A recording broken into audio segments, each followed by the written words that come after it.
देसी पॉडकास्ट में आपका स्वागत है। यहाँ पे मूवी के रिव्यू को शॉर्ट में एक्सप्लेन किया जाता है जो हमारे व्यूअर्स को बोर ना करे। दोस्तों शुरू करते हैं।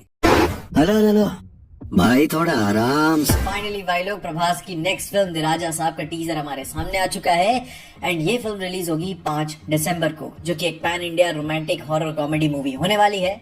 मूवी में हमें 3 हीरोइंस देखने को मिलेंगी, निधि अग्रवाल, मालविका मोहनन और रिद्धि कुमार, जिसको देख के कह सकते हैं कि मूवी में प्रोबेबली प्रभास के 1 से ज्यादा रोल होंगे।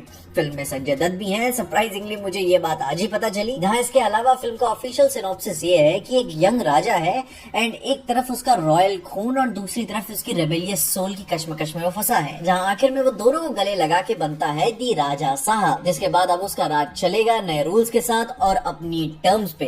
एंड अब जाहिर सी बात यह है कि फिल्म में कार्तिक आर्यन की भूल भुलैया 3 की तरह इसमें काफी सारे कंपैरिजंस भी ड्रॉ किए जा रहे हैं, क्योंकि काफी एलिमेंट सिमिलर भी हैं।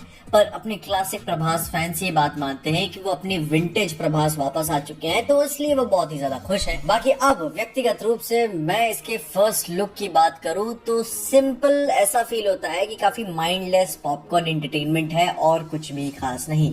इसका सेट डिजाइन काफी टैकी है, जैसे कि भूल भुलैया 3 और 2 में हमें देखने को मिला ही है। एंड अब ये बात कैसे ही बोल सकते हैं कि टी सीरीज एसोसिएटेड है इसके साथ, तो वो क्वालिटी भी साथ में आएगी ही। एंड इसके साथ साथ इसका जो CGI एंड VFX वाला काफी एक्सटेंसिव पार्ट है, मोस्ट प्रोबेबली उसके लिए ये काफी डिले भी हुआ था। एंड इसको देख के बोलूं तो मैं बहुत इंप्रेस नहीं हुआ। कुछ पार्टिकल इफेक्ट्स वाली कुछ चीजें ठीक ठाक नजर आती हैं, बट ओवरऑल इंप्रेस नहीं हुआ मैं, मजा नहीं आया। एंड इवन जो स्टोरी की भी बात करें तो ये कॉन्सेप्ट कितने टाइम से घुमा फिरा के हम देखते हुए आ रहे हैं, इवन अपने सदन सिनेमा में, तो इसे कुछ नया ओवर द टॉप हाइप करके प्रेजेंट करना, मैं उस बात के सपोर्ट में नहीं हूँ। खैर, अब किसी का भी बिजनेस है, किसी की भी मूवी है, वो तो अपने हिसाब से पूरी कोशिश करेगा कि this is the new big thing, and उस चीज को मैं अंडरस्टैंड करता हूँ। पर ये बात डिनाई नहीं की जा सकती कि ये सेम ही कॉन्सेप्ट हम कई बार देख चुके हैं। अभी तो ट्रेंड भी है कि हॉरर कॉमेडी मूवीज काफी चल भी रही हैं, तो ये क्यों ना है। और यहाँ तक कि मैंने किसी को कमेंट्स में बोलते हुए ये भी सुना था कि एक बिग बजट कांचना मूवी बना दी, बट वी विल से कि अभी के तौर पे ये राधे श्याम जितनी बुरी तो नहीं होने वाली, उसको तो टक्कर ये बिल्कुल भी नहीं देगी। होपफुल रहते हैं चीजों को लेकर। बाकी अब टीजर के कुछ मोमेंट्स की बात करें तो थोड़ा शो ऑफ इन्होंने किया है कि हम नया क्या कर रहे हैं। जैसे कि प्रभास के इस एक्शन सीन में उन्होंने अपने पास के लेजेंडरी मासी एक्टर्स को होमाज दिया है, जिन्हें आप पीछे उस चाय की दुकान पे देख ही सकते हो। फिर एक पूरा इंसेप्शन जैसा अपसाइड डाउन मैंशन को भी रिक्रिएट किया हुआ है, एंड वहां पे वो भूत ही कर रहा होगा कि तुम कहाँ पे आ चुके हो, तुम फंस चुके हो उस मैंशन में, जो कि काफी लोगों को मेंटली एग्जॉस्ट भी करेगा। एंड मैंशन में ऐसी कई सारी जगहें भी होंगी, सीक्रेट हिडन प्लेसेस एंड काफी सारे डेंजर्स के साथ, जो थोड़ा सा कहानी में एक नया ईरी एक्सपीरियंस देने की कोशिश करेंगी। बाकी अब मुझे टीजर देख के फील तो नहीं होता कि ईरी कहीं से भी फील होगा, पर ऐसा कुछ बहुत ही माइंड बेंडिंग एक्सपेक्ट मत करना है, तो ये कुल मिला के हॉरर कॉमेडी है। एंड फिर इन्हीं सब के बीच में आउट ऑफ द ब्लू इन्हें एक नन से प्यार हो जाता है। अब I mean, जहां तक मुझे पता है अलाउड तो नहीं है। एंड उसके अलावा जो सेकंड हीरोइन है वो काफी ज्यादा स्पाइसी है। एंड इसके अलावा थर्ड हीरोइन का हमें सीधा एक्सप्लेनेशन हमें इसके ट्रेलर में ही देखने को मिलेगा, इसमें बताया नहीं कि वो क्यों है इसमें। मगर जो सबसे ज्यादा ऑब्सेस्ड इंसान है इसमें, जो मेन कैरेक्टर है, one of the main character है, वो है अपने संजय दत्त। वो इस जंगल के बीच अबैंडन मैंशन के ओरिजिनल राजा है। देख के काफी इनका मैंशन AI ऐसा फील होता है, और देख के ही फील हो जाता है कि वो कितना ज्यादा ऑब्सेस्ड है अपने मैंशन दौलत शौलत से। मरने के बाद भी वो मोहमाया ही छोड़ नहीं पाया। जहाँ एक कहावत होती थी ना कि मरने के बाद क्या लाद के लेकर जाओगे, तो ये वही इंसान है जो ये मानता है कि हाँ मैं मरने के बाद लाद के लेके जाऊंगा। एंड फिर इन्हीं सब के बीच में एंट्री होती है करेंट राजा की, यानी कि प्रभास की, जो कि अब जीता जागता हकदार है इन सब मोहमाया का। और देखो, रेबलगिरी करने से, प्यार मोहब्बत करने से घर नहीं चलता, पैसों की जरूरत होती है लाइफ में। एंड जब भाई को पता चला होगा कि हाँ भाई मेरे भी कुछ खानदानी हक पड़ा हुआ है कहीं पे, तो वो भाई जब उन्हें टेक ओवर करने जा रहे होंगे तो उन्हें पता चला होगा कि कितना ज्यादा हॉन्टेड है। सिर्फ वही नहीं परेशान है, आसपास के लोग भी परेशान है।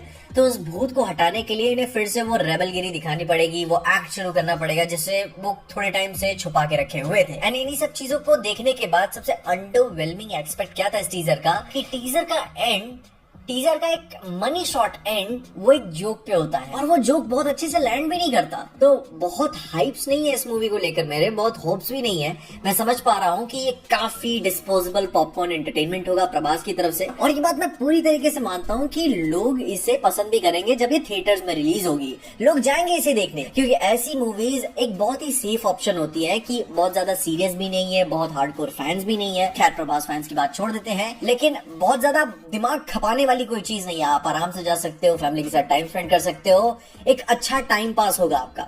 बाकी इसके अराउंड जो चर्चा इसे डिसमिसिव बना देती है वो ये हो जाता है कि इसे जरूरत से ज्यादा हाइप करने वाली बात, क्योंकि ऐसा कुछ फिल्म में है नहीं कि आप इसे बहुत ही ज्यादा ओवर सेल करो, बोस्ट करो। बाकी मुझे ठीक से थोड़ा कम ही लगा, मुझे बहुत ज्यादा कुछ खास एक्सपेक्टेशन नहीं है, और ऐसा था भी नहीं कि मैं इस मूवी से कुछ बहुत एक्सपेक्ट ही कर रहा था। मुझे ऑनेस्टली प्रभास की सालार 2 एंड स्पिरिट से ज्यादा एक्सपेक्टेशन है, एंड अंटिल अनलेस जब तक वो फौजी का कुछ ऐसे ग्लिम्स नहीं लाके दे देते। बाकी उन मूवी से मेरी ज्यादा एक्सपेक्टेशन है, इससे बहुत ज्यादा, जहां हमारा ऐसा भी कुछ नहीं है कि ओ माय गॉड प्रभास ने क्या बना दिया, सारी उम्मीदों पे पानी फेर दी। नहीं, हाल फिलहाल के कुछ टाइम पहले में हमने प्रभास की बहुत बुरी मूवीज देखी हैं, एंड उनमें से यह मूवी तो उतनी बुरी नहीं लग रही है। एटलीस्ट मैं ये मान के चल रहा हूँ कि भूल भुलैया 3 या राधे श्याम जितनी बुरी तो नहीं होगी।